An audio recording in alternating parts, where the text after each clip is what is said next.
The 2018 Mercedes-Benz UCI Mountain Bike World Cup saw plenty of drama. It's going to be a drag race then! Neff, it's a puncher! Oh, Cooper goes down! Oh, there's a big crash! A legend made a surprise announcement, while new rivals rose through the rankings. History was made, and a brand new discipline was introduced. Here's a look back at the 2018 season.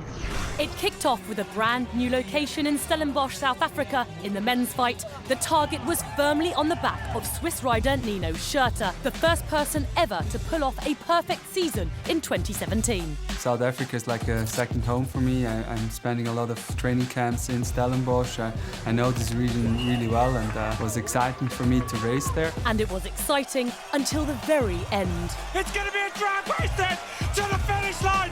Schurter blows his pedal, and Sam Guys takes his first ever World Cup win in emphatic style. The first win for a New Zealander. But it wasn't long before the defending champion was back on top of the podium, taking his redemption in Albstadt.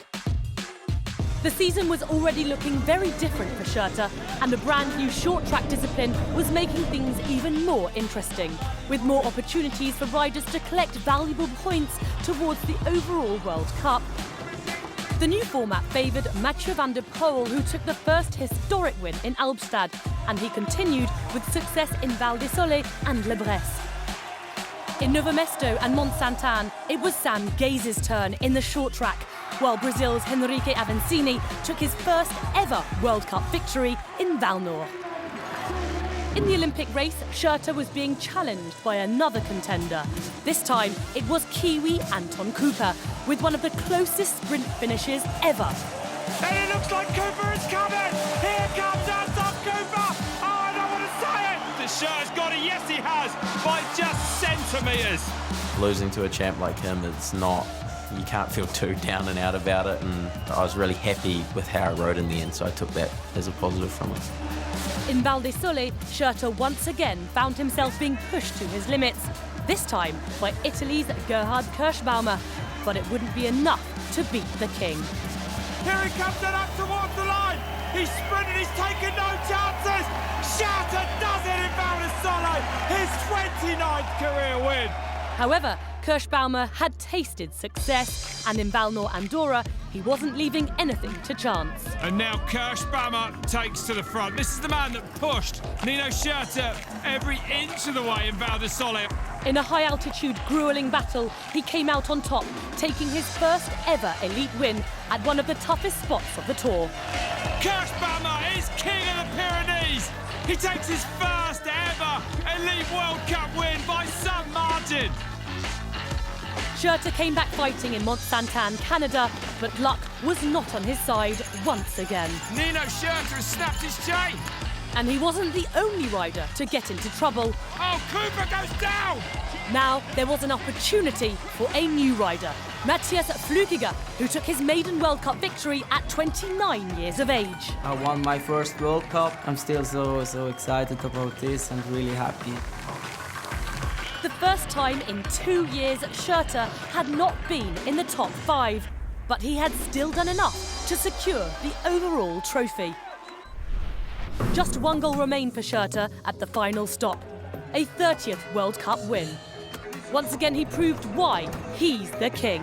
Schurter finishes 2018 by taking his monumental 30th World Cup win. A monumental season for Schurter. Now let's take a look back at the women's season, with the fight for the trophy kicking off in Stellenbosch. Two-time overall winner Jolanda Neff made a last-minute decision to race after coming back from injury, but she was not up to speed. Langvad though launching an attack, and it doesn't look to me like Pauline Ferrand-Prévot can go with her. Anneke Langvad takes the win, her 5th ever World Cup win. What a ride from the specialised rider. And Langvad found even more success in the short track, winning the historic first event in Albstadt. The new format very much suited the Danish powerhouse, who secured 5 of the 6 short track World Cups. That's a pretty damn good statistic. It was amazing. I couldn't dream of a better start to the season. But in the cross-country Olympic race, Neff had come back more determined than ever, and the weather was on her side. The conditions were my best friend, and when I got up on Sunday morning and I realized, it's raining, I was just like, thanks God. Jolanda Neff leads, riding away from everyone at the moment, not even another rider in sight.